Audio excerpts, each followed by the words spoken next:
My wickedness, as I am in myself, has long appeared to me perfectly ineffable, and infinitely swallowing up all thought and imagination, like an infinite deluge, or infinite mountains over my head. I know not how to express better what my sins appear to me to be, than by heaping infinite upon infinite, and multiplying infinite by infinite.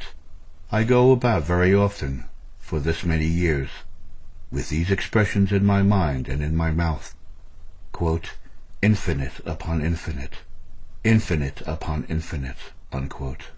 When I look into my heart and take a view of my wickedness, it looks like an abyss infinitely deeper than hell, and it appears to me that, were it not for free grace, exalted and railed up to the infinite height of all the fullness and glory of the great Jehovah, and the arm of his power and grace stretched forth in all the majesty of his power, and in all the glory of his sovereignty, I should appear sunk down in my sins, infinitely below hell itself, far beyond sight of everything but the piercing eye of God's grace, that can pierce even down to such a depth, and to the bottom of such an abyss. And yet I am not in the least inclined to think that I have a greater conviction of sin than ordinary. It seems to me my conviction of sin is exceeding small and faint. It appears to me enough to amaze me that I have no more sense of my sin. I know certainly that I have very little sense of my sinfulness. That my sins appear to me so great do not seem to me to be because I have so much more conviction of sin than other Christians, but because I am so much worse, and have so much more wickedness to be convinced of.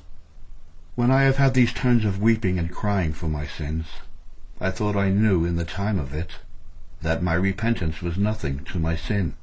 I have greatly longed of late for a broken heart, and to lie low before God.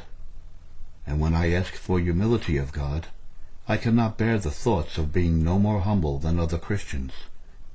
It seems to me that though their degrees of humility may be suitable for them, yet it would be a vile self-exaltation in me not to be the lowest in humility of all mankind.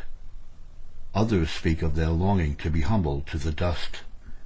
Though that may be a proper expression for them, I always think for myself that I ought to be humbled down below hell.